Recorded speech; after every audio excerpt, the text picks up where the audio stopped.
Okay, so we can begin today. We have a talk by Veronika Bechер about normal numbers and unpublished paper by Alan Turing. So, Veronika, you are very welcome.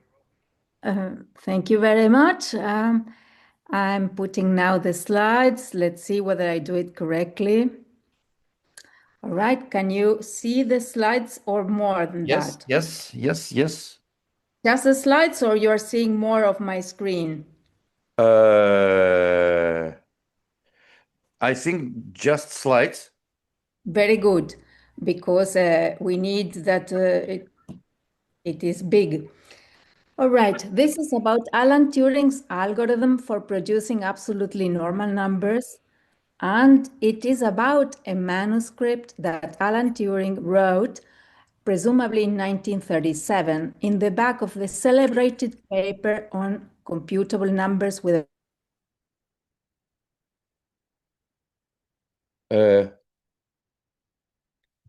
that you see this. This manuscript has, it looks like it is written in the back of a typewritten thing. So these are the Galley proofs of that celebrated paper. The manuscript consists of 6 handwritten pages, and it has been typewritten, and it becomes 5 typewritten pages. It is entitled A Note on Normal Numbers, and it was only included in the collected works of Alan Turing, the volume of Pure Mathematics, 1992, edited by Britton, and an editorial note says, "The proof of this theorem that is given is certainly inadequate. Indeed, I suspect that the theorem is false. We, together with Santiago Figueira and Rafael Pique at the University of Buenos Aires, we reconstructed, corrected, and completed Turing's manuscript and published in 2007. So let's start. We say for a real number x, its expansion in an integer base b, which is greater than or equal to 2, is a sequence of integers a1, a2, a3, and so on, each of them being between 0 and b minus 1, such that they give the fractional part of x in negative powers of b. For rationals, we require that this sequence does not end with b minus 1s, because we want a unique representation for rationals. Turing uses the following definition of normal numbers. A real number is normal to an integer base b if in its base b expansion all blocks of the same length occur with the same limit frequency. For instance, this number 01, 001, 0001 is not normal to base 2. It has far too many zeros. And a real number that is normal to every integer base is called absolutely normal or just normal. Only as an aside, I comment that this definition was only given by Borel without proof in 1922, but it was used at that time as if it were equivalent to the original definition of Borel was 1909, who gave the definition in terms of simple normality, namely equifrequency of digits, and then he asked that a number be normal if it is normal to all the powers of an integer base b. Only in 1922, this definition that we are now using for Turing's transcript was given, but it was proved formally only by Niven and Zuckerman 1951. But not only Turing, but everyone was using the two definitions of normality equivalent. The only proof comes 1951. At the beginning, already at the same time he gave the definition, Borel proved that the set of normal numbers in the unit interval has Lebesgue measure 1, and he asked for an explicit example. In Turing's note, we have two results. One is Borel's theorem and the Lebesgue measure of normal numbers, but constructively. And the other one is an algorithm to construct normal numbers. So this is how theorem 1 looks. And here is my transcript. We need some notation. We are going to write E with a subscript of a finite set of pairs of rational numbers, A1, B1 up to AM, BM, to mean the set of real numbers in the intervals AI, BI. And we are going to write mu for the Lebesgue measure. These sets E with a subscript would denote candidates to be normal. So a set of numbers that are candidates to be normal. Let's see. Turing theorem reads as follows. There is a computable function ckn of two integer variables with values in finite sets of pairs of rational numbers such that for every k and n, the set of candidates at level m+1 for a given fixed parameter k is included in the set of candidates to be normal at level n. That means if you fix the first parameter k, the candidates for normality are nested in the second component. And the set of candidates at level n for a fixed k has a measure greater than 1 minus 1 over k. Then if you take the intersection of all the set of candidates at level n having a fixed k, you obtain a set that has exact measure 1 minus 1 over k and consists entirely of normal numbers. Here one can say something about this word computable function. A computable function at that time was exactly being defined. We know today that a computable function is a function in the smallest class of functions from natural numbers to natural numbers that contains the constant functions, the projections, the successor, and it is closed by composition, recursion, and unbounded minimization. Equivalently, and it is exactly how Turing was thinking about them, it is a set of functions carried out by a Turing machine. In Turing's manuscript, it does not say computable function, it says constructive function. He's not using the word computable as an adjective. Well, here is the proof for theorem 1. So he makes a construction that is uniform in the parameter k. So for this, you think k is fixed, and we are going to move the second component, which is the step that we're going to call it n. The construction prunes the unit interval by steps. At the initial step 0, the set of candidates to be normal is the whole unit interval. At step n, the set of candidates to be normal results from removing from the set of candidates of the previous step, n-1, the points that are not candidate to be normal, according to the inspection of an initial segment of their expansions. At the end, the construction discards all rational numbers because of their periodic structure, all irrational numbers with an unbalanced expansion, and all normal numbers whose convergence to normality is too slow for the requirements of the construction. Is so far okay? Yes, yes. Very good, we go.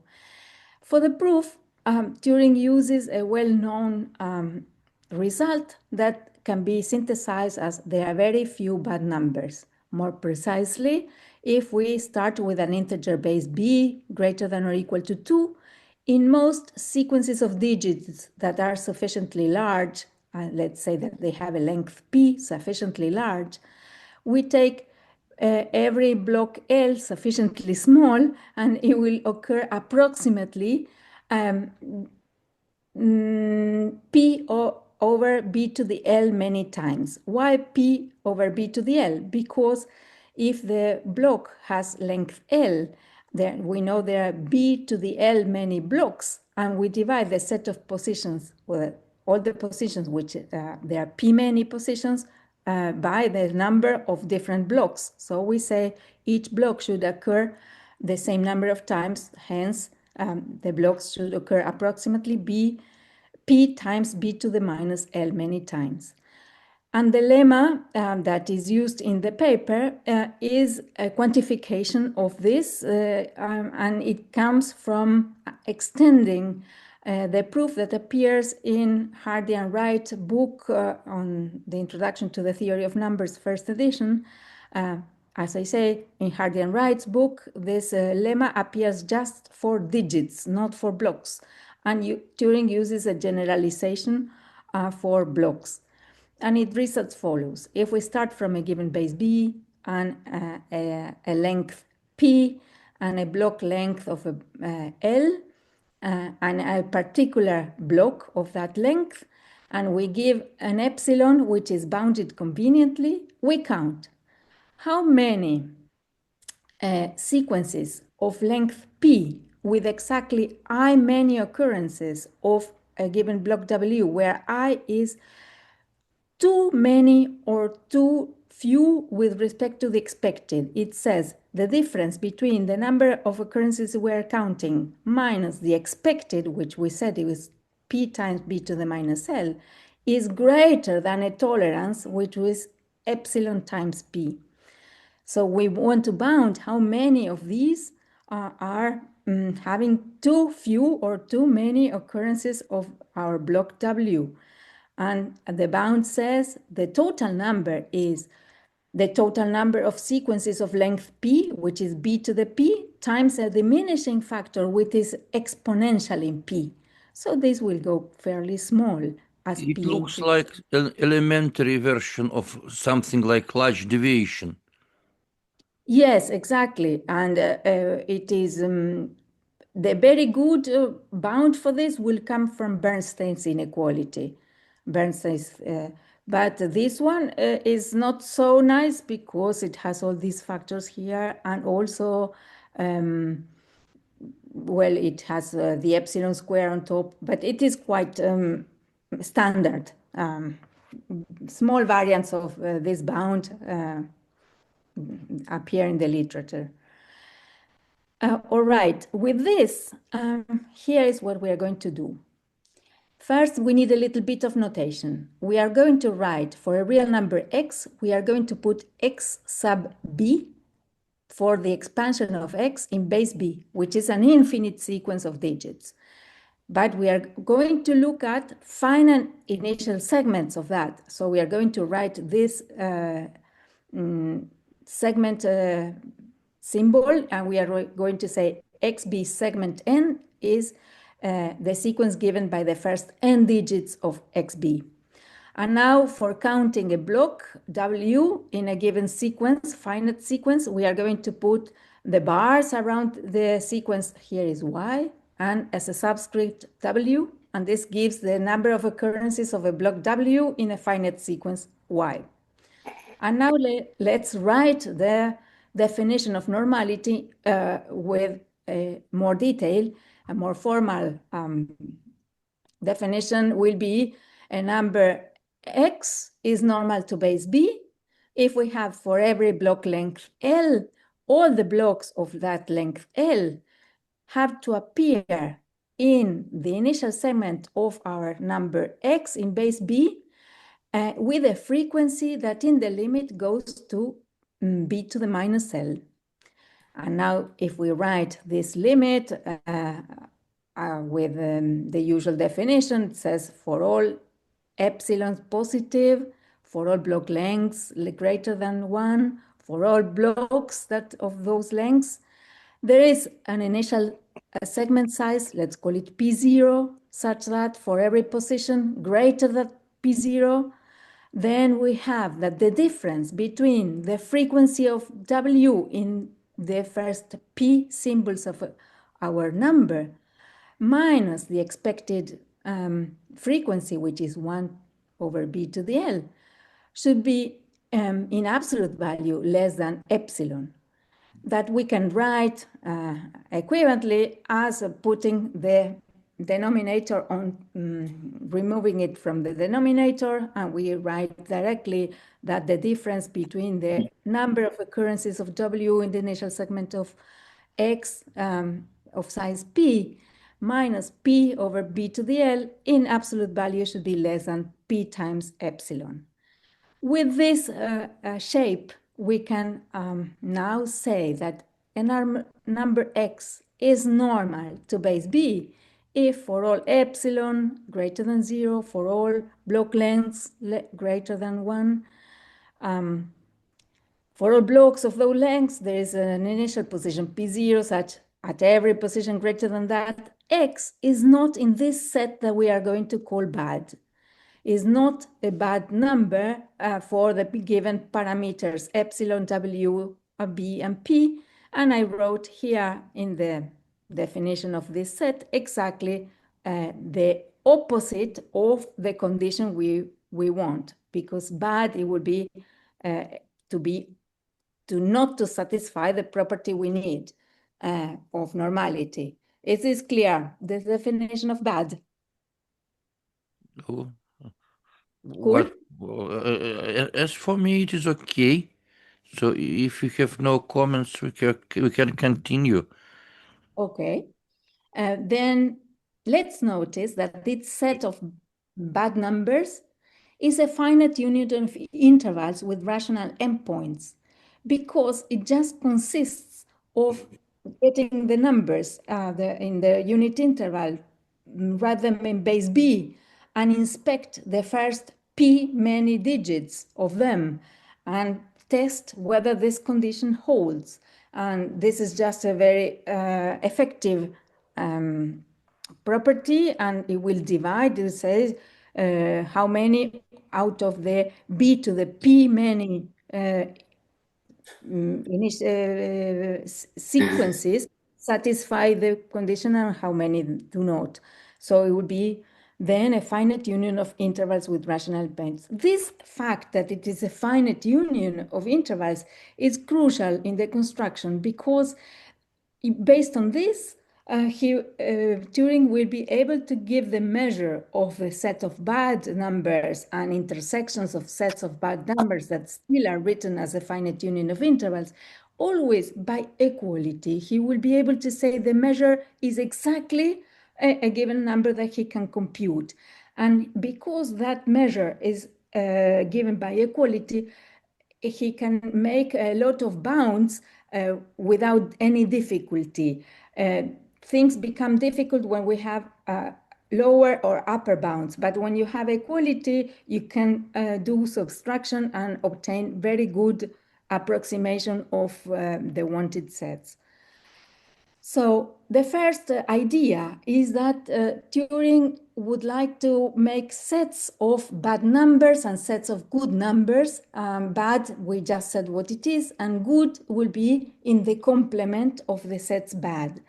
And he would like to put all the parameters as functions of a unique parameter, which is the block length. So here I leave on the screen the notion of a bad set, and I'm going to define a set of good numbers, they call it A, with a parameter P, which is going to be the block length, and I'm going to put the other parameters for bases, block lengths, and the epsilon to be considered as functions of P. So he defines a sublinear function of P for the number of bases he's going to consider. A sublogarithmic function of P for the block lengths that he's going to consider. And a sublinear in P decay to 0 for the epsilon. This epsilon will go to 0 when P goes to infinity, and this is crucial for the construction. Now the set AP is going to be all the set of is a set of numbers that are not bad for the parameters epsilon P, W, B, and the actual block length P. And by the previous lemma on the number of bad sequences of a given length, we know that for a given position, starting position P0, for every greater position, the measure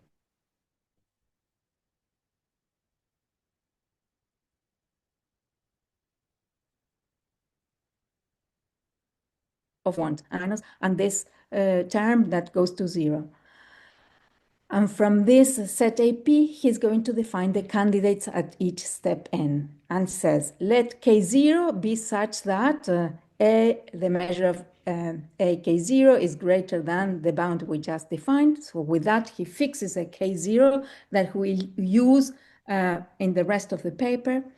And now the set of candidates at level 0 is a full unit interval. The set of candidates at level n is going to be the set of good numbers for parameter k plus n and intersection what were already the candidates at level n minus 1. And then he makes a very good thing, which is make the intersection with an interval, call it beta sub n 1, such that the measure of the set ECKN is 1 minus this expression, 1 over k plus 1 over k plus n. So he really wants to have equality here. He forces the equality. Yeah, I do not understand well why it is necessary. It's a trick because then he would like to make bounds and in his inductive proof in the algorithm, he would like to have this set, have the exact measure for this. He wants exact measure by some reason. Yes, he will make use of this equality. And this is very crucial in computability because the fact that your set is computable, sometimes your measure is not computable, but just computable enumerable. He wants really to have the actual number and be able to compute the current measure at each step of the algorithm he will end up with. So it is used, this equality, very strongly. But then beta is a strange number because we do not know much about this beta when we have exact equality of measure. Well, you don't know it, but you know it exists. And given that you start, you can find it effectively because you notice that in these sets, ECKN minus 1, AK plus n, each of them, you're looking at initial segments of numbers in some basis. So if you think of purely brute force, it is possible to find all the initial segments. These are open sets in terms of intervals in the real line. Then it is possible to find these other open sets to have the exact measure because all these are finitely many intervals. We said it for the set of bad numbers, it was a finite union of intervals with rational endpoints, but so is this set of good numbers, which is intersection of the complement of bad, because bad is a finite unit of intervals. The complement of bad is also a finite union of intervals with rational endpoints. And then if you take finitely many intersections, it will still be a finite union of intervals with rational endpoints. So it is true that I cannot tell you right now what is beta, but if you give me time, I compute exact things in these sets and then I give you the beta. Did I convince you? Yes, but I understand that. So then the sets A and E are determined. They have rational endpoints, and in principle, it is possible to calculate beta. Exactly. And now the important result is that if you intersect the set of all the candidates at each level n, we leave k fixed, we will find only numbers that are normal. And here is the proof. Let's assume we have an element in this infinite intersection of candidates. Then, because of the definition of these sets ECKN, we know that X belongs to the set of good numbers, which were the set of A, for all the parameters K plus N. So it is for all these sets AK plus N for every N. And now the definition, let's recall, AK plus N was the intersection for many bases, many block lengths, all the blocks for those lengths of the numbers that were not bad for the parameters now given by k plus n. This means that each time you give me a delta positive number between 0 and 1, and you give me a base greater than or equal to 2 and a block length, then I can find a position n0 such that this base b is smaller than this function of the greatest base to be looked at, and the block length you wanted is going to be less than the function of the greatest block length to be looked at, and delta be greater than or equal the tolerance to be looked at. Because these functions, as we said, they are increasing in the parameters and epsilon is decreasing in the parameter. So it is possible to find this n0 where this happens. And then we know that for every greater position n greater than or equal this n0, and for every block of the length L that you gave me, x, the number we started with, is not going to be in the set of bad numbers for delta W bk plus n. And this means that it satisfies the condition for normality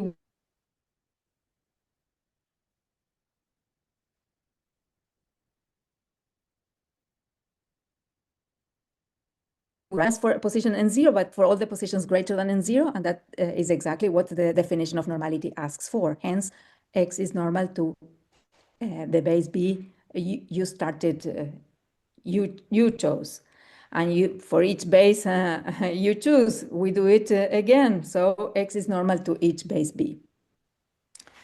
So that completes the proof, and it's really making a constructive, following the definition of normality by taking care of the very carefully all the parameters. But the trick was to make this assignment of bases going linearly in a parameter and block lengths going linear, sublogarithmic in this case. But the important is that the bases were increasing and the block lengths were increasing and the tolerance was decreasing to 0. And that's why it works. Other assignments would work as well for this particular construction. So you may take different rate of parameters.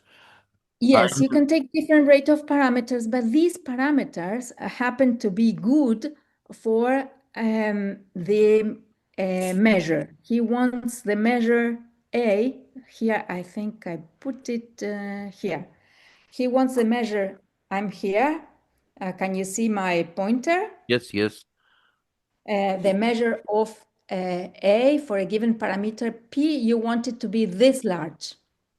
And that's where the parameters you gave for the number of bases to look at and the number of block lengths to look at and the epsilon to look at play a role. So if you change the assignments here, then you may have a different bound. He finds these because he wants this nice bound. It's very easy to write.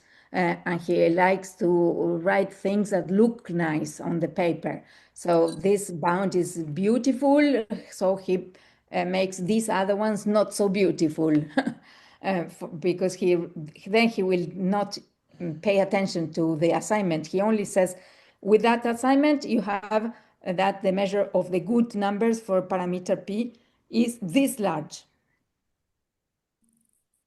And now we finalize the proof of theorem 1 because for every now first parameter k greater than or equal to 0, and for every second parameter n, we know that the set of candidates for having fixed k and considering the second parameter n is included in the previous step, namely the set of candidates for k and n minus 1.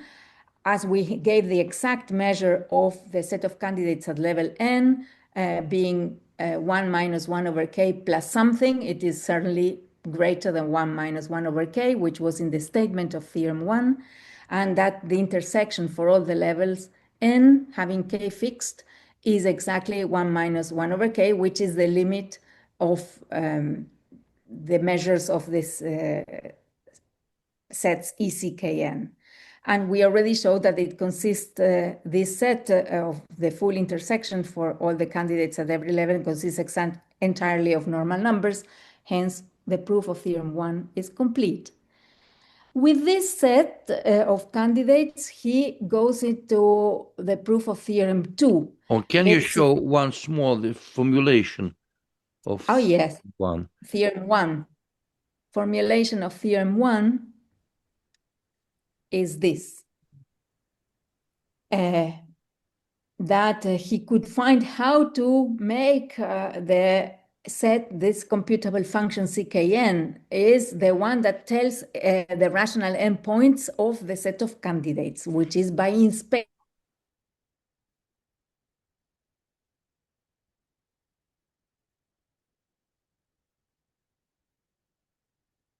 look good. And he bounds how many digits he wants to look at and says at level n plus 1, he only looks at n plus 1 many digits for the number of bases that are considered at this step.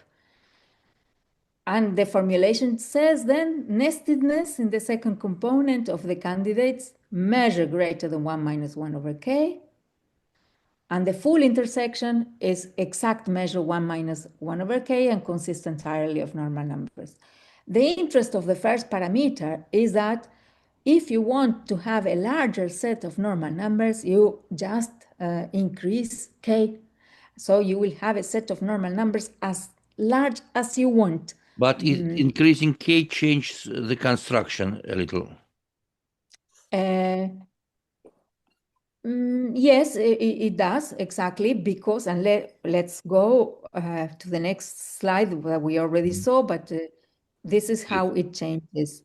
The definition he makes is in these sets ECKN, they are defined by taking the good numbers of length, looking at the initial segment of length k plus n. N is varying in this construction, but k is fixed. So as you just said, if you want a larger set of numbers, then you will start all your constructions starting from looking at a longer initial segment of all your numbers. And then the measure you will obtain at each level is going to be a little bit bigger each time. Exactly.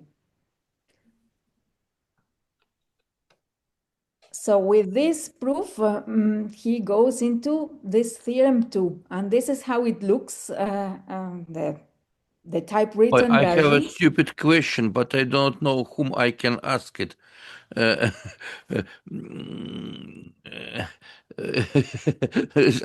So I'm sorry. The question, I want to say something like this. I talk something like this. Can anybody compare this construction with K with something like Peres-Schlag non-local construction? Can you repeat the comparison? I'm not sure. I'm not sure that people here do know. There was a construction by a theorem by Yuval Peres and Wilhelm Schlag, where they proved something about lacunary sequences. I don't know that construction of Yuval Peres. I'm afraid that this question is not good because I'm not sure that everybody knows this construction. But no, but I will have a look. This formula you wrote when you construct an approximation set of level n, and then you want to construct a next approximational set, but not of level n plus 1, but n plus k. this was a motivation for my question. Okay, but I will have a look of that. So then I will ask you for the reference. But let me say that once you have fixed K in the construction, then you're doing it for every possible N. So really what Turing is doing is only saying, I'm going to start from a given K as a minimum, and then I do K plus 0, K plus 1, K plus 2, K plus 3, K plus N. So at each step, he increases just one digit length. So this initial segment goes one by one, looking at it's very the thinnest it can be. It's really, really not going K at each level going. It's not multiplied by K, it is added by K. Here it is K is being fixed, and N it goes increasing one by one. But to have measure closer to 1, you should take more larger shifts. Well, the initial one only, it looks like, you want a larger set, then you have to start with better candidates already. So you have to look at the things looking at the first K many digits, already there has to be a lot of them being good. So K has to be very, well, large enough so that it satisfies this. However, what you are saying, perhaps your association had to do because you listened to me on Thursday. Now we are going. Yes, of course. Yeah, now we are going to theorem 2, where I am going to do what you just suggested, that I'm going to make holes. I'm not going to go increasing n by one, but I'm going to do a very brutal thing. And then it is, one has to be careful.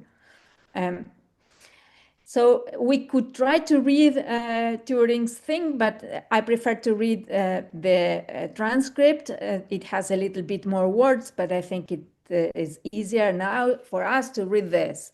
And says, there is an algorithm that, given an integer k and an infinite sequence nu of zeros and ones, produces a normal number, alpha k nu, in the unit interval, expressed in base 2.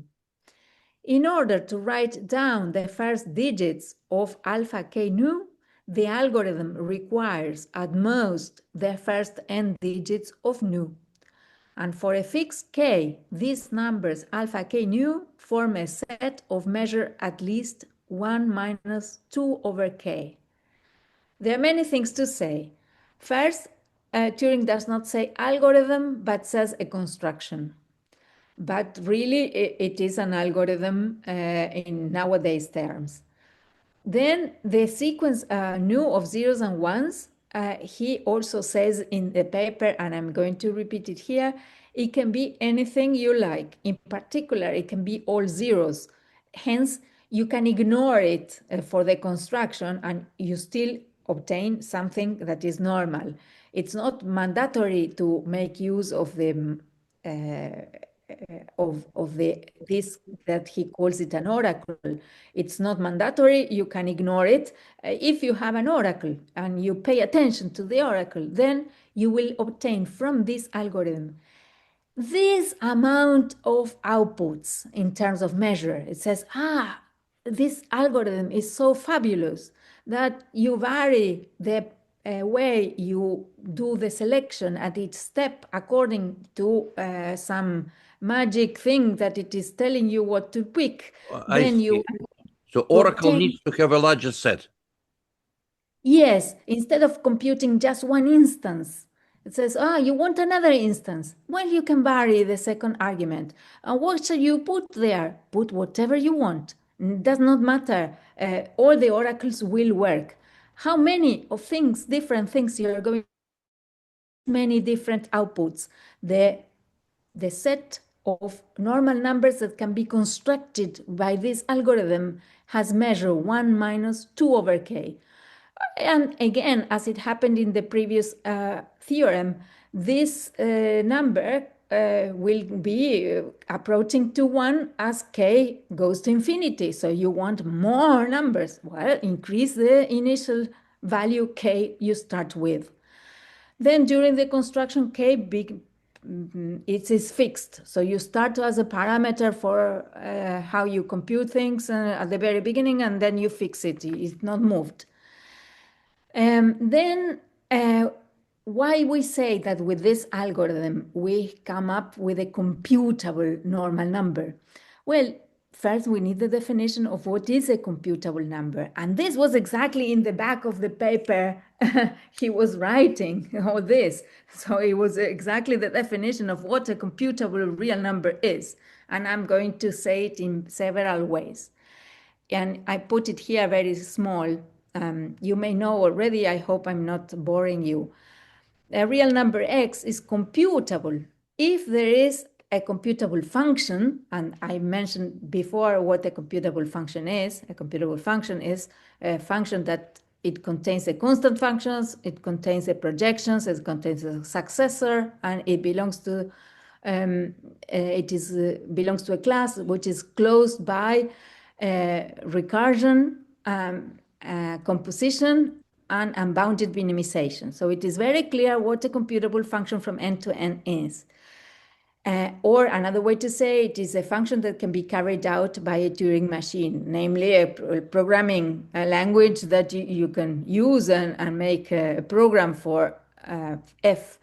And now we say that we want a computable number x, and that is that f of n should give you the nth digit in the expansion of x in some base. So you first choose the base and you make f for that base. And you say, give me the nth digit, and the function will come up with a digit between 0 and the base minus 1, saying that is the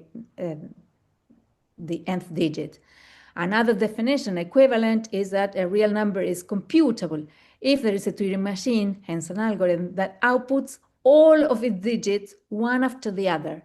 This notion of algorithm is an algorithm that never ends. It is an algorithm that at each iteration gives you one digit.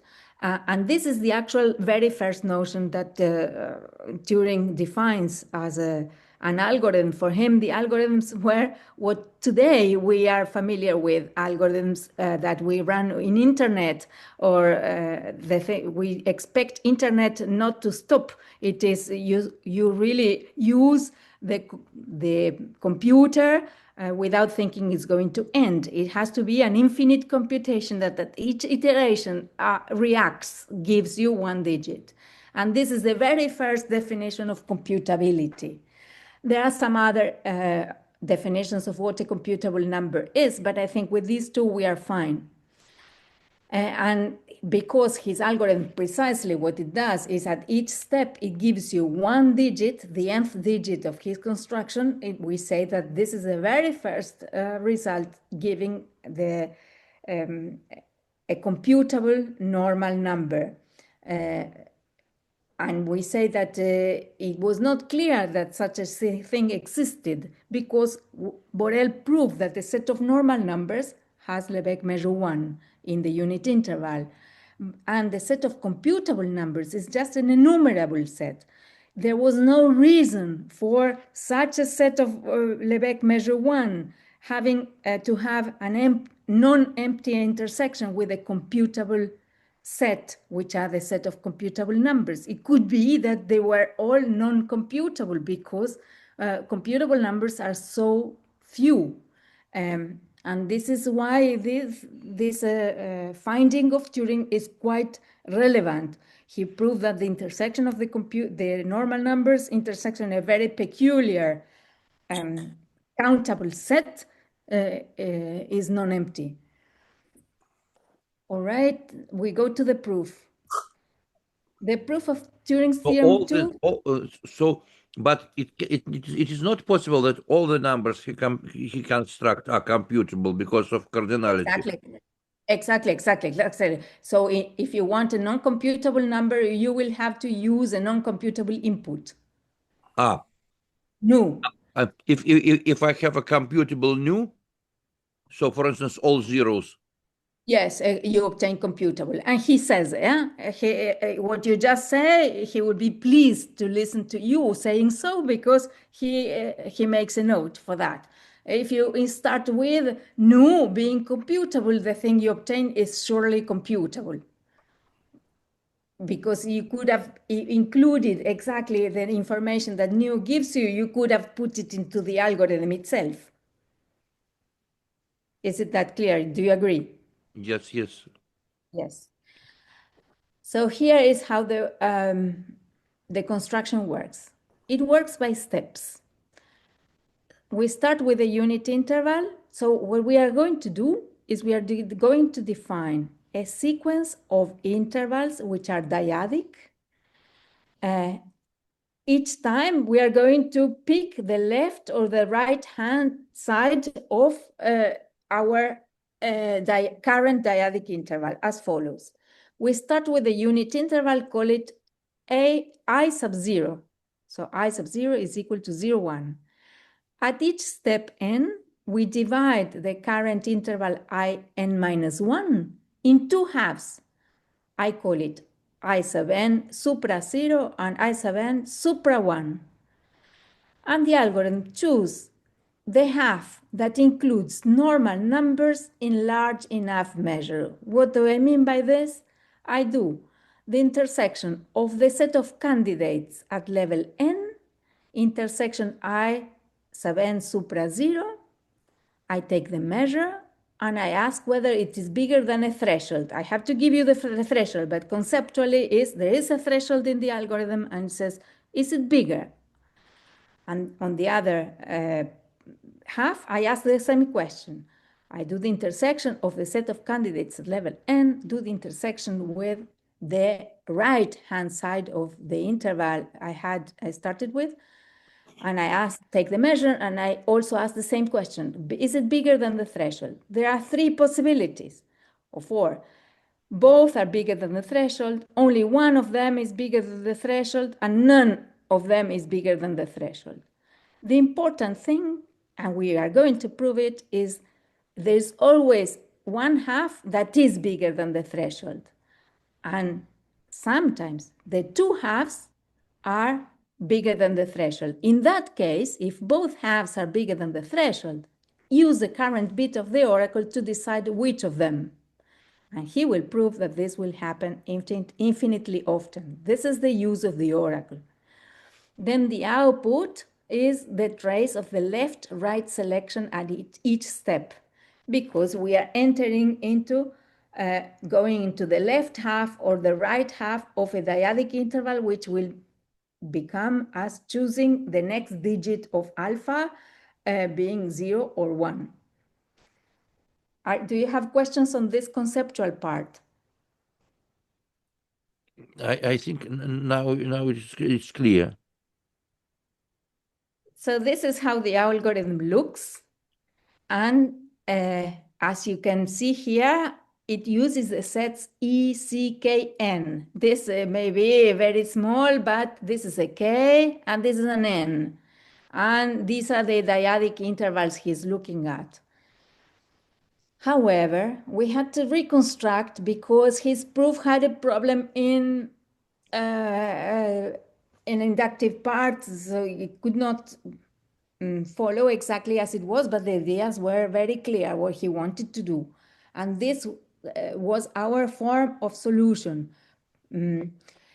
Instead of the sets ECKN used by Alan Turing, we consider the sets that now we call EDKN, which are defined exactly as he did with the sets ECKN. The sets ECKN used the set of candidates to be normal by looking at the parameter K plus N.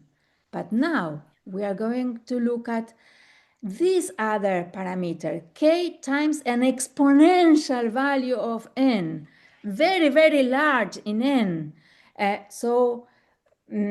Why we are doing this? the set of good numbers, the bigger the initial segment size you look, the larger the measure of the set of good numbers. So we needed that the measure of A be really larger for the induction to go through, which is about measures. So we really needed the set A to work with at each step be larger than what Turing was proposing. And we will have to pay for this exponential increase we are imposing to his algorithm. So here's the new definition of the sets EDKN, which is very, very... why it was necessary to make changes here? What was the problem with Turing's proof? The problem with Turing's proof, I will show you for one moment and then I go back.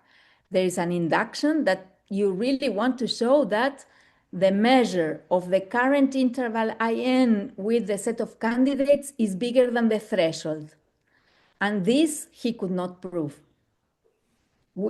because the measure he had for ECKN was not greater than the threshold, but is it true that because now we have a larger shift, then it happens that the new set is independent of the previous set, in some sense? No, it's still included, and I think you gave me a very nice question for me to introduce this sets EDKN, where I show that indeed they are related with the previous step as follows. Again, we fix the same K0 as before in the previous proof. There is no change in that. And now we define the set EDKN of two integer variables with pairs of rational numbers such that for every k larger than K0, again, the set of candidates at level 0 is a full unit interval, and the set of candidates at level n, it is refined, the set of candidates at level n-1. But now take the intersection with the set of good numbers for the initial segment, which is this exponentially large, exponentially n large. So we refine the previous step, but the previous candidates were looking at initial segments that were exponential in n-1. And here we are looking at segment sizes that are exponential in n. So we went only to do the checks exponentially far away from each other. At different ends, we are looking at the condition for becoming into the set at initial segment size exponential in n-1. And we now here we say, from those that were good at this place, now consider also that they have to be good at initial segment size exponential in n. And again, he takes the intersection with a new beta n1 so that the measure of the set EDKN is 1 minus 1 over k plus this thing that has in the denominator the same number we are looking at. So if you pay attention to or recall the definition of ECKN, these sets EDKN are a subsequence of the sets ECKN. So I'm doing it sparsely. So DKN is taking the CKN at the values that have this this parameter. Do you agree with that?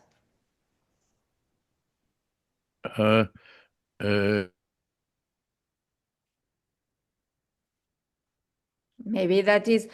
So really the definition of the sets A is looking at the initial segments of this length, k times 2 to the 2n plus 1. And these sets did exist for each EDKN, there exists a set ECK for n prime something else, much larger. With what is that something else? It will be something exponential in n prime. And this extreme beta n1 is chosen such that the measure is by equality what it has to be. And again, it happens that if you take the intersection of all the candidates EDKN, it gives you 1 minus 1 over k. So this definition is only to take some of the sets ECKN he used to have, but instead of doing it linearly and looking at k plus n, we are looking at this exponentially big initial segment size. And here is how our reformulation of Turing's algorithm reads, where we are going, it is exactly as his, but we are going to use the sets EDKN. So it says, you start with a parameter k that is greater than the k0 that we have fixed at the beginning. And you start with an oracle of zeros and ones, infinite sequence. The output is going to be a real number, alpha k nu, that it happens to be the unique point that belongs to the intersections of the intervals, dyadic intervals I sub n, that I'm going to define in the algorithm. At step 0, the initial interval is I0, is the full unit interval.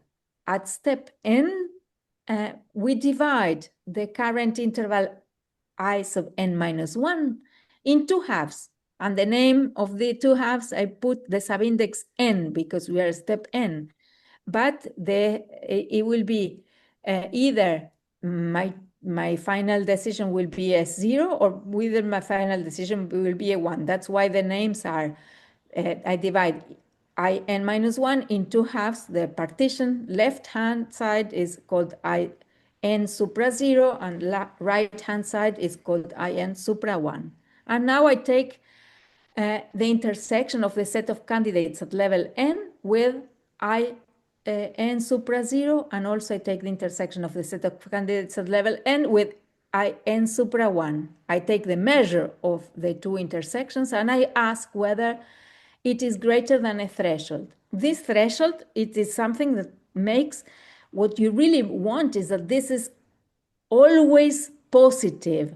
And this is one way to ensure systematically to have a threshold that works for every step. And this happens to work for every step. This is a threshold that depends on the step number n. And if both halves have large enough measure, that means if both halves are greater than the threshold in normal numbers, then we say that the interval at level n, it will be the half as chosen by the oracle. That's why on the super index here, I have nu, the nth bit of the oracle nu. And in case just this is false, means that it is possible still that one of the halves be greater than the threshold. And if that case, we put exactly that the half that is greater than the threshold is the chosen interval at level n, because it says if the intersection with in supra 0 is greater than the threshold, then the interval in is I supra 0. Otherwise, it is I supra 1. And in order for the algorithm to work, we have to be very sure that if we went into this other step, the last line of the algorithm, it is also the case that the thing we have put as the interval in is also greater than the threshold. So at least one of the two has to be greater than the threshold, and we have to prove it. Suppose we prove it, then it will be the case that in the next step is also going to be true. Well, this is something to be proved. And if that happens, then it will be the case that the number that is in all the intervals happen to be intersecting the current set of candidates. So at the very end, the number, this intersection of all these intervals will be indeed be also intersecting all the candidates for all level Sn. And that will be the reason for the output of the algorithm be a normal number. So here is the very important result, namely that if you take the set of candidates intersection with what at step n has been chosen as the interval, then it has positive measure, and that positive measure is indeed greater than this threshold. And the proof is by induction. So by the inductive hypothesis is exactly what we want to prove. In the base case, it is quite clear because we started with a full unit interval and the set of candidates also had a big, I think there's a mistake here, but it has big measures. So it is very clear that it satisfies the threshold. In case we are in an arbitrary step n, now we know that the candidates at step n+1 in the interval in, we have just to write. So what we really want is to write the set of candidates at level n+1 intersection in+1. That is what we want. But what we are going to do is a step before, and we are going to compute the set of candidates at level n+1 intersection the previous interval in, and we are going to conclude something about the left and the right hand of this interval in, which will allow us to conclude the wanted a measure of the wanted intersection between the candidates level n+1 and the interval in+1. But we start with the previous interval in. And now we say the candidates at step n+1 are exactly the candidates at the previous step n. And if I want to make the intersection with the interval in, what I have to do is remove the candidates at step n that were not candidates anymore at step n+1, and of course take the intersection with in. Once you really understand this equality, which is really simple, but it is a way to write this set, then may I ask one question, not for you, but for people. Does anybody remember Перес-Шлаг construction? Кто-нибудь помнит конструкцию Переса-Шлага? Yes. Don't you find here something similar? Yes, it look like this, but now I can't compare it. I also cannot compare immediately. Yes, but something happens here. Yes. Okay, it was just a comment. So I'm not mistaking in the feeling that some formulas are close to those. Another key word for Перес-Шлаг is local lowest lemma. Don't you see here something from local lowest lemma? Lowest local lemma. I don't know. I have to look at the paper of Perez that you are. I don't know it. Okay. And for me, yes, this is the only algebraic thing using the fact that we have nestedness on the second component. Okay, so okay, yes. We are removing exactly, so to obtain the part that remains at level n+1, what you have to do is take all the level n and remove exactly the part of level n that you would have removed, minus the part that it belongs to level n+1. And of course, do the intersection. Now, if we take measure of this set, it is very simple because it says, okay, the measure of the left-hand side can be taken as the measure of this set of candidates at level n intersection n, and now this set minus becomes directly because of the inclusion as subtracting the measure of the portion that remained in the level n and was and taking away the part that remains at level n plus 1. Intersection the in, which was what we were interested in. And now here is a very brutal thing, and this is the reason for his induction to be so demanding. It is because of this brutal inequality. And it says, we have this statement, and it is always the case that if we copy this line, it says this is the measure of the first set, and here instead of putting the measure of this set, which is an intersection, we remove the intersection with in, and we put exactly the measure of all the candidates at level n minus the measure of all the candidates at level n plus 1. So he says, oh, I'm not paying attention to that, the fact that we are doing the intersection with in. And why he removes it? Because he does not have any bound for the intersection with in of this part that was missed. That's why he replaces this measure that has an intersection with the current interval in with the full thing, with the difference between level n and level n plus 1.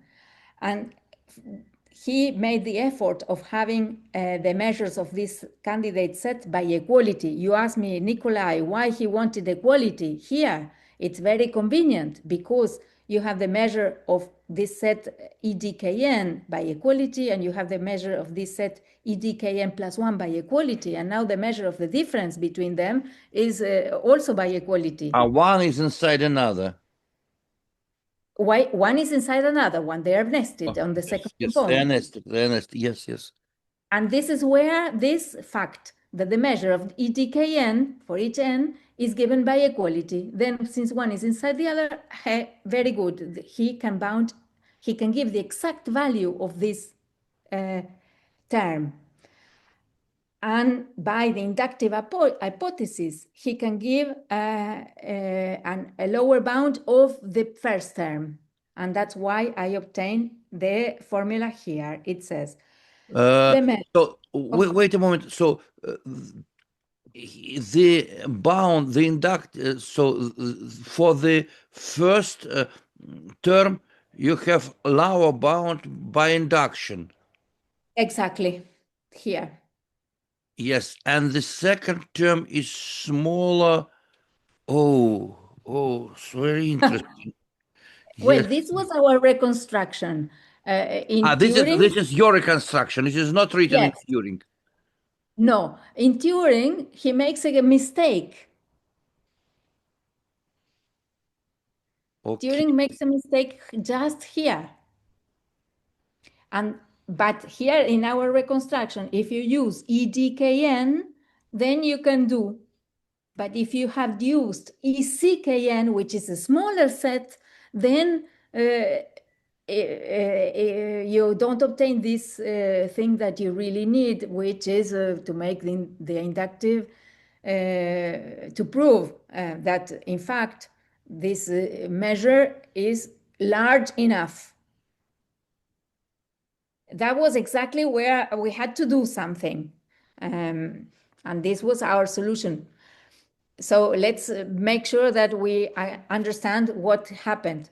Here we have a term that it is bounding EDKN intersection IN, but this is exactly what we assume by the inductive hypothesis. And here we have a measure of the difference of candidates at level n intersection minus the candidates at level n plus 1, pure. Now we have the exact measure of the sets EDKN. Here it is. We proved it before. We made a very strong statement that we had it by equality. And EDKN plus 1 is included in the EDKN. That was also by definition of the sets EDKN. So it is a case that this difference becomes these three terms. The first one is by inductive hypothesis, and the second is the difference between the measures of the respective sets. This gives exactly 2 times this number. But 2 times this number is very important because we have strict greater than. We say the candidates at level n+1 intersection, the interval at level n is greater, strictly greater than 2 times the denominator that it is required. So we really wanted this denominator with a 1 here, but taking the interval I sub n+1. So now the analysis says, but the interval in is really has a left part called I supra 0 n+1 and a right part which is I n+1 supra 1. So it is impossible that both parts, the intersection of the candidates at level n+1, intersection I sub n+1 supra 0, and the intersection of the candidates at level n+1, intersection the interval I n+1 supra 1, be both strictly less than or equal the bound 1 over k times 2 to the 2n+1. So it is impossible that both be strictly less than or equal to this number. So at least one of the two has to be greater because this was a strict greater than inequality. And that finishes the argument because then we can conclude that at least one of the two halves of the interval satisfied the requirement of having a positive measure greater than the threshold with a set of candidates at level n+1. Did I convince you? Yes, something clear. Something is clear. And the trick we have used is that these numbers we are using here are behave good for making this proof. Yes. It's only to come up with numbers that make this proof to work. This is the origin of the definitions of these sets EDKN to make the proof to work. Now what comes is very simple and clarifying. We need to prove that the set of numbers in the candidates at each level, when we leave the first parameter k fixed and we move the second parameter, so all these sets of candidates are nested, consist entirely of normal numbers.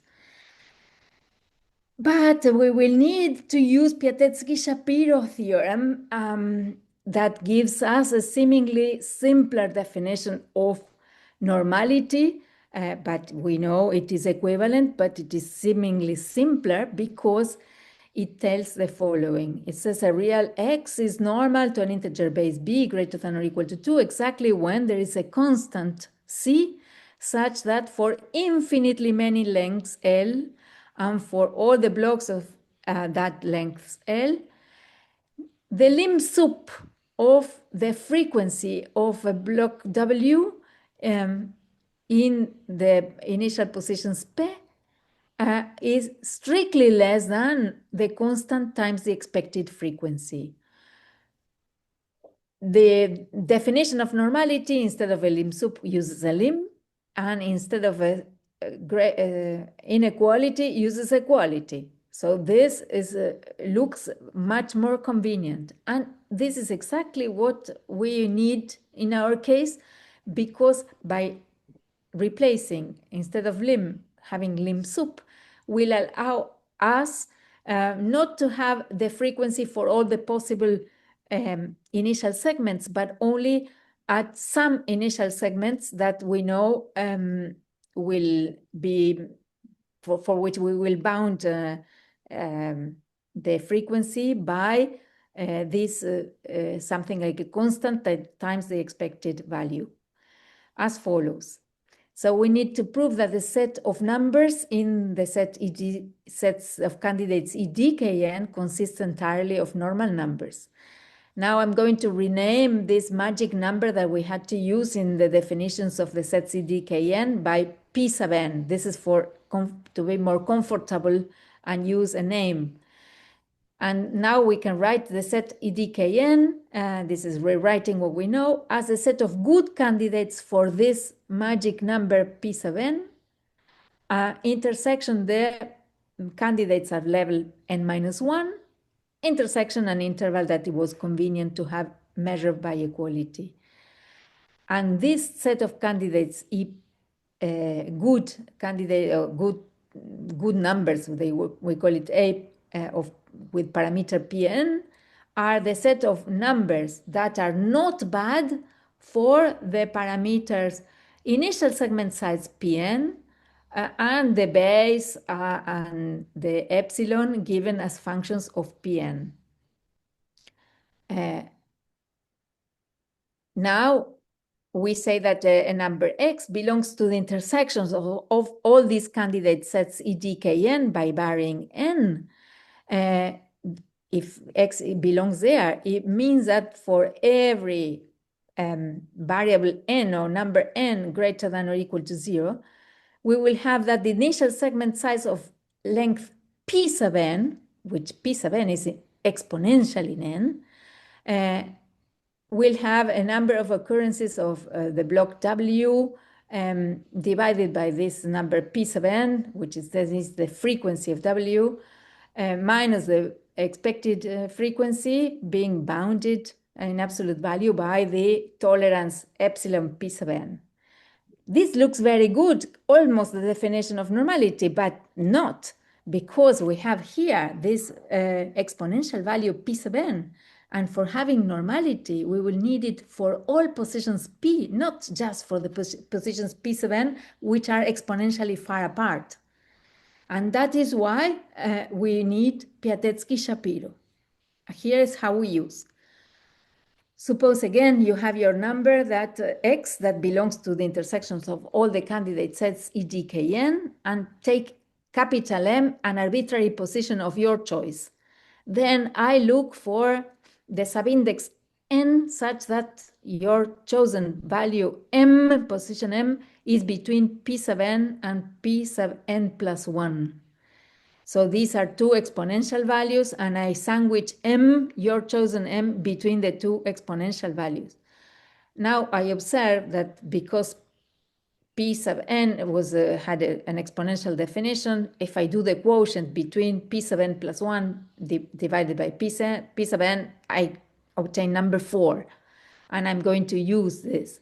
Now I give an upper bound for the number of occurrences of a given W in the first capital M many positions of the expansion of x in base B, and I divide it by m. And I say that this quotient, I will give an upper bound for the numerator and a lower bound for the denominator. The numerator can be upper bounded by the number of occurrences of W in a longer segment, in segment of length p sub n plus 1. And the denominator, I give a lower bound, which is p sub n. Now, the numerator, I know that the number x belongs to the set of candidates at level n. That means that the number of occurrences of W is p sub n plus 1 times the expected frequency B minus L plus the tolerance. And the denominator is p sub n. And this quotient gives 4, and the rest of the term is the expected frequency plus the tolerance at level n plus 1. But the tolerance goes to 0. So the lim sup of this expression will go to 4 times b to the minus the block length. I made here the upper bound only, the lower bound is similar. So that's why by using Piatetsky-Shapiro, we really obtained that for every x, we obtain that it is normal to each possible base b, and the constant being 4. Is this clear? Yes, yes. And now it remains to show that the number alpha output by the algorithm is indeed normal. And this is quite believable and straightforward, because we have computed a set or a sequence of intervals I sub n. They are dyadic, and they form a nested sequence of intervals such that the measure of the candidates at level n intersection the interval in had measure being greater than a threshold, but essentially it suffices here to say that it's greater than 0, it's positive. So for every n, we have obtained that the intersection of all these intervals in, directly we have obtained that the intersection of all our intervals in is the same as the intersection of all the intervals in intersection the candidates, because this is positive.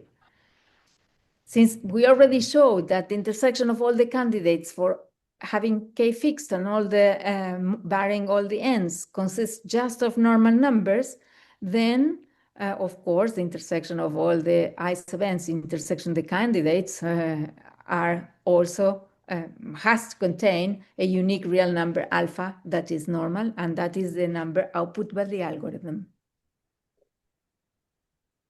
Is it fine? Yes, yes.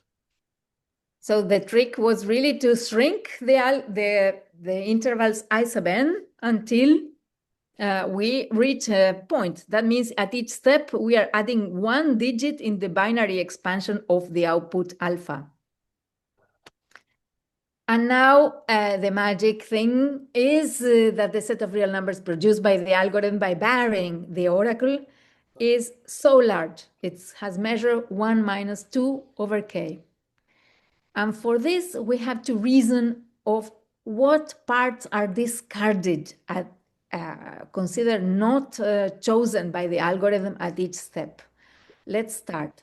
And first, let's name the dyadic intervals at level n, j, and m. This is partition the unit interval in the dyadic intervals j and m for varying m between 0 and 2 to the n minus 1. So this is before the algorithm. This is a name.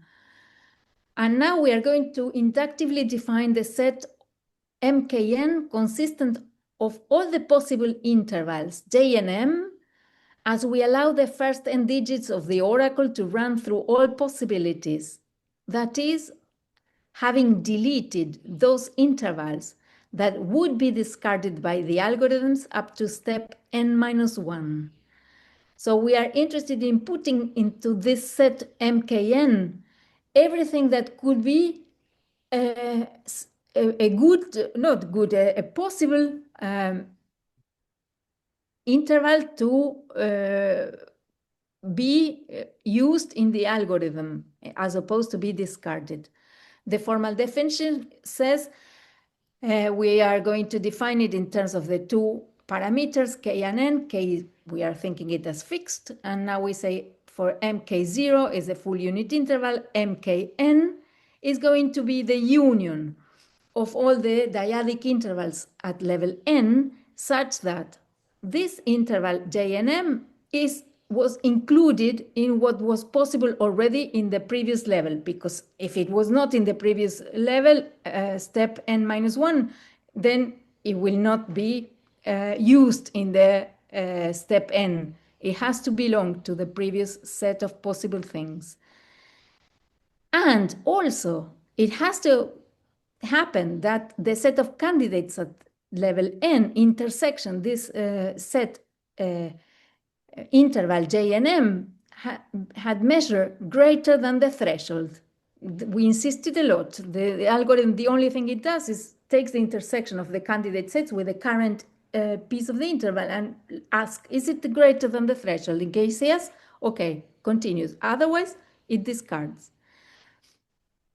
So we say that an interval J and M, so this is what has been possible.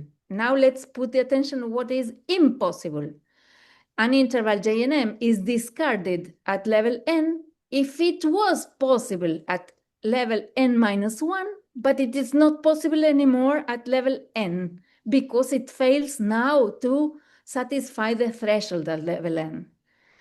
Now, if we write E tilde for the intersection, this is convenient notation, we can say that this set D and M is for discarded.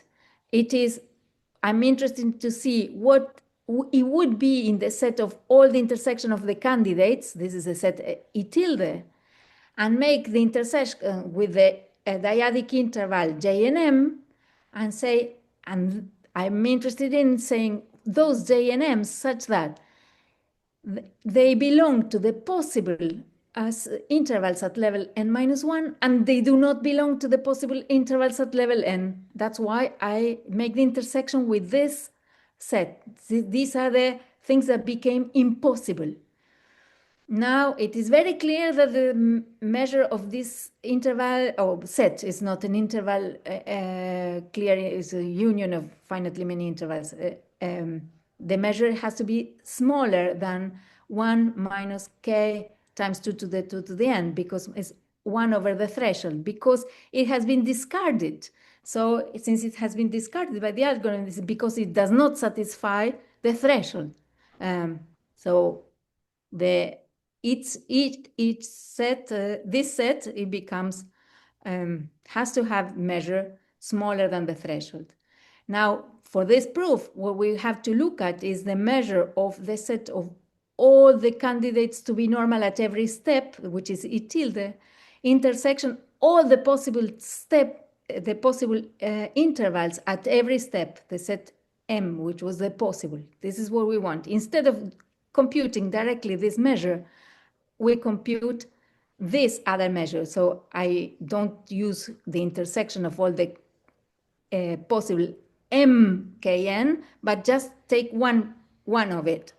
So I say intersection of the set of all the possible candidates at every step, which is E tilde, intersection the candidate sets mkn, and I take the computation. So first, the very first, the same set E tilde, I put on the right-hand side.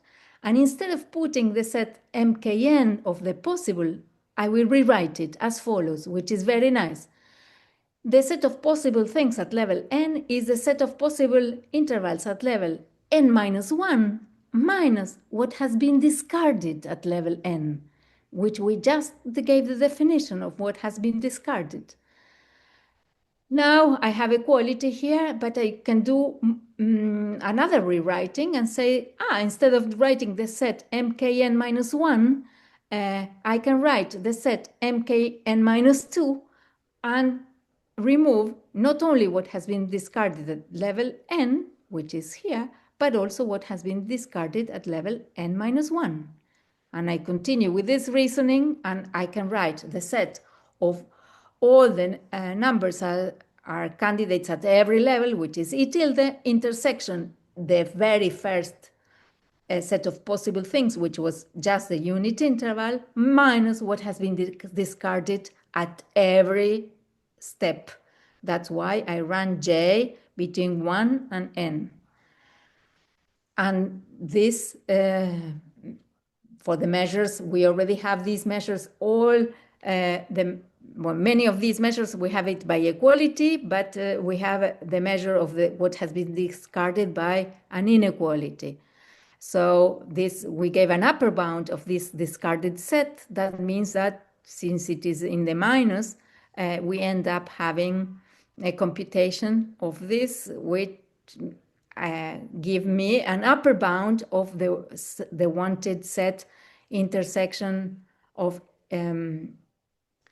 the set, all the set E tilde intersection the candidates at level n. It says has to be greater, strictly greater than 1 minus 2 over k.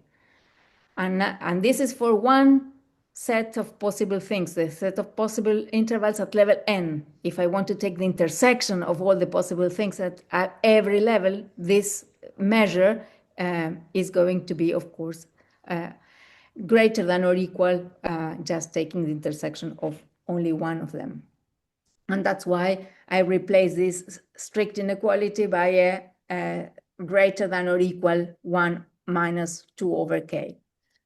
And then this completes the proof that the set of possible intervals, intersection, all the candidates at every level using the definition of EDKN give me a measure at least 1 minus 2 over k, which was wanted. Other questions? Oh, can you show once more the end of the proof of existence theorem before measure, before the last measure result?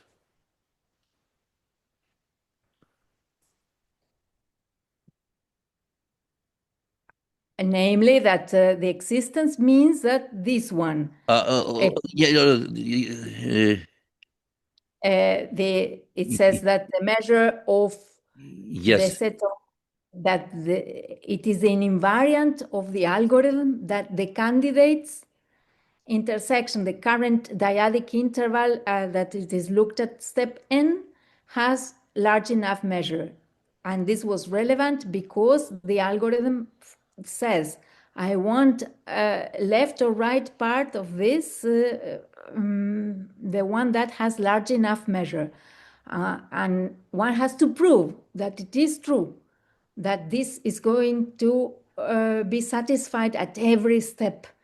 It is very clear that the very first step, it is satisfied.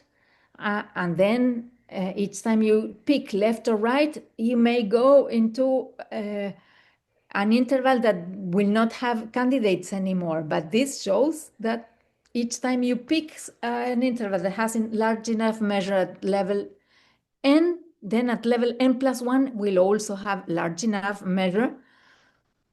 And this is what is proof here, that every time you make a choice, it will satisfy to have positive measure greater than we call the threshold.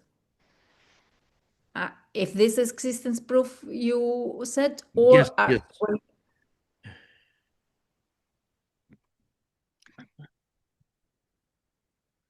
So here you construct the digits of normal numbers one by one, yes?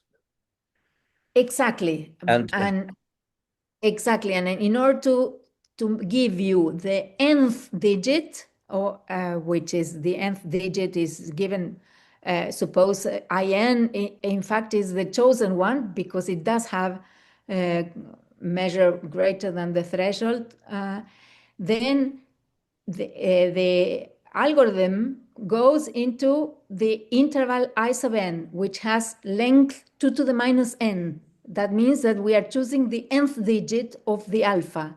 Yes. But in order to choose the nth digit of the alpha, we have to inspect all the numbers in this set of candidates EDKN. But the EDKN, because of our trick, which was in order for things to happen, instead of looking at these initial segments of length k plus n, which is what Turing would have wanted, we have to go and look at initial segments of length 2 to the 2n times k. Yes. So it is a very inconvenient algorithm because to choose the nth digit of an output, you have to go and inspect all the possible initial segments of length exponential in n because of our solution, which is awful, but well, it is a trick for the measures to work. It is that you're pointing, I'm very glad that you say, because it explains why the computational complexity of this algorithm is so awful. Because it says to compute the nth digit of the algorithm, you have to go and compute this full set. And if we go to the definition of this full set, it says, you have to go and see here, I think, to compute the set of good numbers whose initial segment is this big. So you have to see all the possible expansions of all the numbers in the different bases, 2, 3, 4, up to the largest base to be looked at step n, and evaluate if they satisfy the property of good frequency being very close to the expected frequency by a tolerance that is also a function of this parameter n. But really, you have to go and look at a lot of finite sequences, but this big, the sequences, the initial segments of all the real numbers in those bases that are designated at this step, but this many digits in each base. That is very, very time consuming only to define the bit at position n of the output. It is a very demanding algorithm. To determine the bit at position n, you have to do inspection of very large initial segment, exponentially big. His idea was more beautiful because he wanted to inspect only to define the nth bit. He wanted to look at initial segments of length k plus n. It was linear. Essentially, for nth bit, he looked at initial segments of length n plus a constant thing k, because k remains fixed along the algorithm. And our solution was to increase how many initial segments we look at and how many and the length of all these initial segments. So it became highly demanding. Did I answer your? Yes, something is becoming better. So can I ask one more question? So, look, let us simplify the problem. Let us try to construct a number which is normal just one base. So I guess that the construction will be not so complicated, isn't it? Can you give a comment? If you use this algorithm, correct? I mean this algorithm, yes. Yes. In fact, you make me smile because that is an exercise I give to my students. So use this construction to construct a number that is normally in base 3 in particular. So it can be in base 2 as well, but let's do it in base 2 because it will be the simplest. And the simplest is, if we do it in base 2, we have to go first and define first our set of here.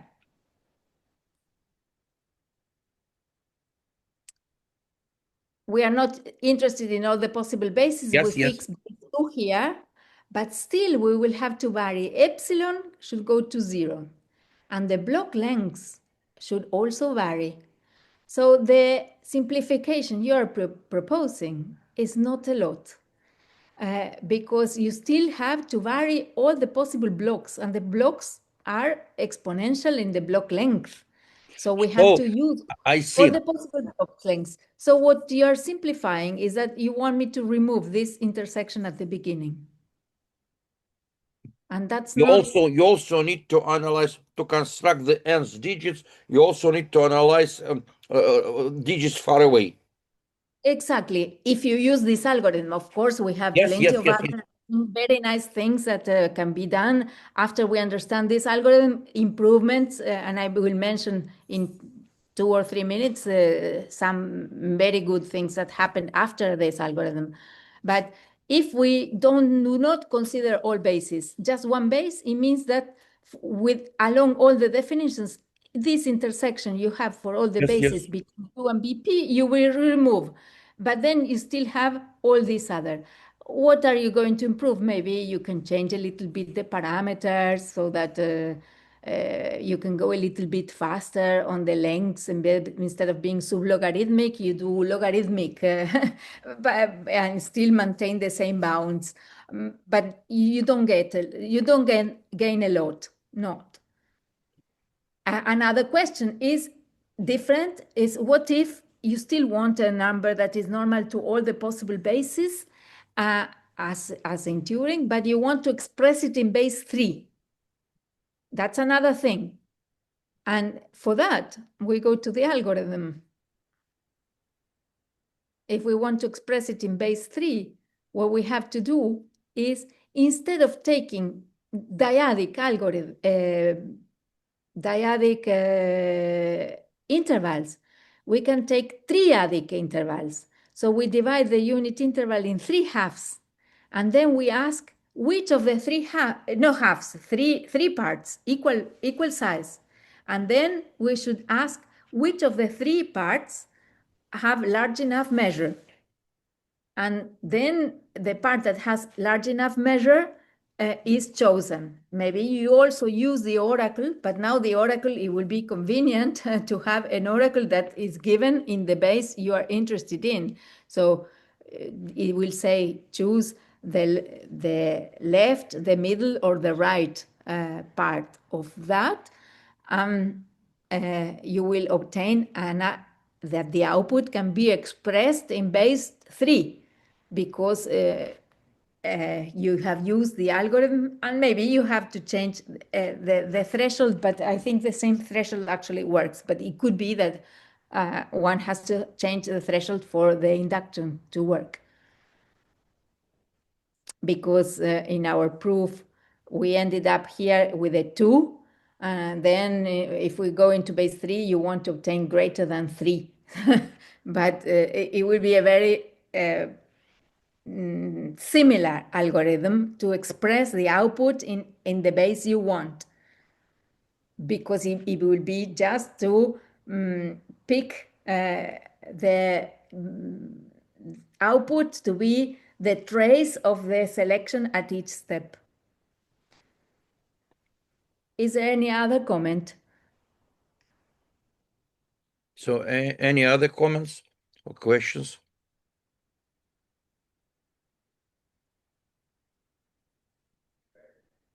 Okay, so we may continue.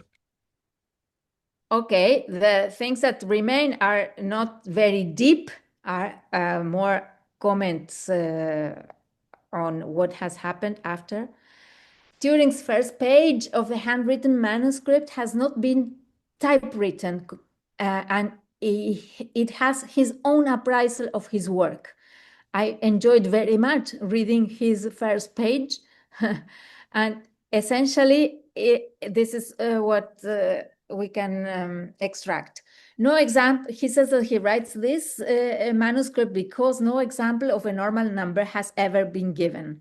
Turing cites Champernowne's number as an example of a number that is normal to base 10. Here you have Champernowne. The full manuscript and also the typewritten thing, they have some footnotes or mark for footnotes that they do not, the pages for that do not exist. So we don't know what he wanted to say, but it's there. So he cites Champernowne's number, and he says, it may also be natural that an example of a normal number be demonstrated as such and written down. This note, therefore, cannot be considered as providing convenient examples of normal numbers, but rather to counter the existence proof of normal numbers provides no example of them. The arguments in this note, in fact, follow the existence proof fairly closely.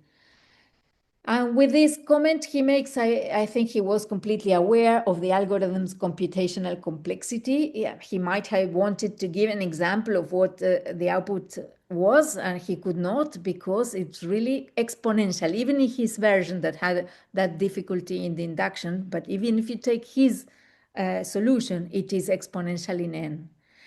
However, I don't think that the complexity was the reason for him not to publish the paper. I believe, after Hunt, that the reason is this letter from G.H. Hardy to Turing. It happened that G.H. Hardy was a professor in King's College, Cambridge, where Turing was a student, and also Champernon. Moreover, Hardy supervised Champernon's work on the construction of this number that is normal to base 10.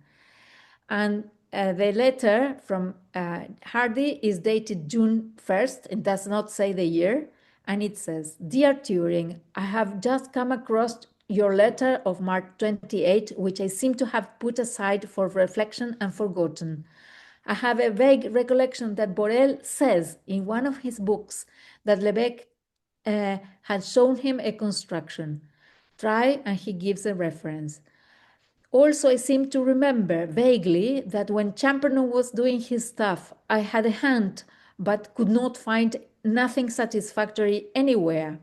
Now, of course, when I do write, I do so from London, where I have no books to refer to.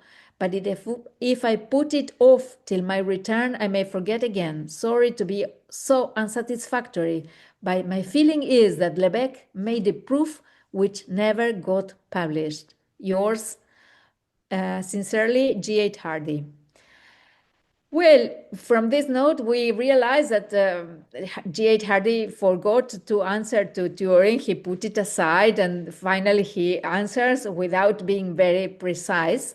So he has not, he did not have Turing's work in very high appraisal. That's my impression. He was right in the fact that Lebesgue made one construction of an absolutely normal number.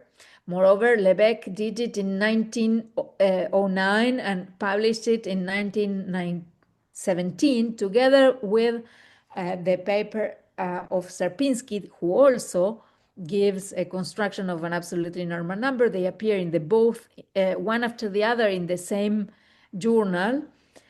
Lebesgue uses the same definition of normality as Turing, namely the one for blocks, and Sierpinski uses the one for digits, and then asking simple normality to all the powers of those of a given base. This is counting blocks at any position whatsoever, while this ends up being counting blocks at positions that are aligned to the block length.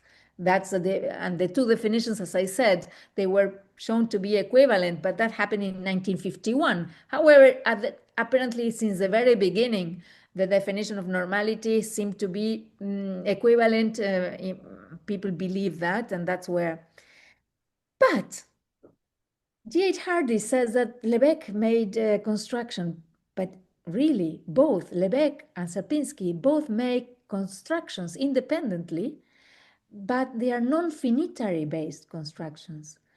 So I believe G.H. Hardy missed the novelty that Turing's construction is completely finitary based. It's what today we call an algorithm. It is an effective construction, so that G.H. Turing did not catch the subtlety. Well, and now just one comment on the complexity. As I tried to mention, Turing's algorithm verbatim would have exponential time. To compute the nth digit, it will require to look at exponentially n many operations, mathematical operations. With our reconstructions, we go to double exponential. So we have to look all the initial segments of length 2 to the n, and all those initial segments of length 2 to the n are approximately e to the 2 to the 2 to the n. So it's double exponential, it's a tower of 2. There are plenty of algorithms, there are several algorithms that run in exponential time using Weil's criterion and exponential sums. And for instance, I studied very well Schmidt's work on 1961-62 and Mordechai Levin's work in 1979. And we really made the computational complexity analysis and the computability analysis of these two, which they do not say they give a computable normal number, but it is indeed computable. And in 2012, several of us came up with polynomial time algorithms, namely to compute the nth digit, you have to do polynomial in n many operations to compute. These works were published 1 year after, so in 2013. And the one we did with Pablo Haber and Theodore Sleiman runs in nearly quadratic time, and we actually have the algorithm, the program running. If one wants the program, I can give it to you. The other, Figueira Nis and Latza Mayordomo, also came up with polynomial time. It's more than quadratic, but still polynomial. However, Latza Mayordomo, years later, polished their proof, not their algorithm, and they actually showed that their algorithm can be run in nearly linear time. So nowadays, to compute an absolutely normal number can be done, at least theoretically, in nearly linear time and in truly with an implementation in nearly quadratic time. Then there are variants of these algorithms, like we have worked with polynomial time algorithms to produce a number that has a discrepancy, namely a convergence to normality faster than the convergence to normality of almost all numbers. The algorithms before, they also have convergence to normality like the average convergence to normality, not faster. And we came up with also polynomial, but faster, because we had the question whether to produce an absolutely normal number that was converging to normality very fast, which means that the discrepancy of the sequence b to the n times x for all the possible integer bases b was going to zero very fast, like faster than the law of iterated logarithm. And to go fast, we thought it was needed to have a slower algorithm. And with this, we answer that not necessarily.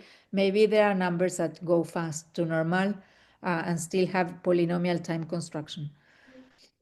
Also, it is possible to combine normality with other properties of measure one, like being continued fraction normal or having numbers that are normal in base 2 and they are sitting in the ternary Cantor set, like in Castle's work. And also you can do polynomial time. But there are many other algorithms that we have not been able yet to make a polynomial time counterparts, like combining normality with properties of measure zero. So we know that there exist Liouville numbers that are absolutely normal, but the algorithm we have for computing, one of them is exponential time. And we don't know yet how to do an algorithm that makes the two conditions, normality and Liouville, being polynomial time. Also, for the same happens for a given irrationality exponent prescribed by U. We can compute a normal number with that irrationality exponent, but we take it's not an efficient algorithm. Also, some Toeplitz number that the algorithm is exponential. And that is all I plan to comment on. There's some bibliography that I comment today. No. Thank you very much. Very interesting. I think today I understand something better. Are there any questions? Any questions, comments? Yes.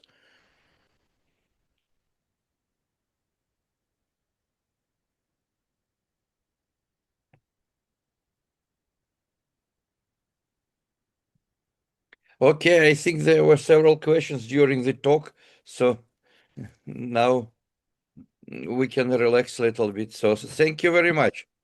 So thank you very much for this very nice interesting, invitation. and it is indeed. I feel some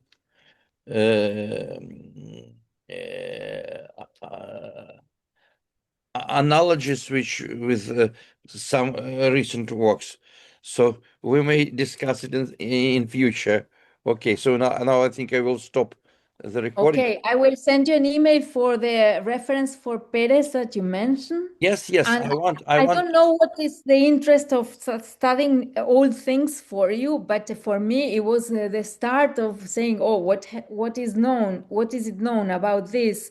And only the simplifications came after understanding this work of Alan Turing, really. Okay, so thank you very much.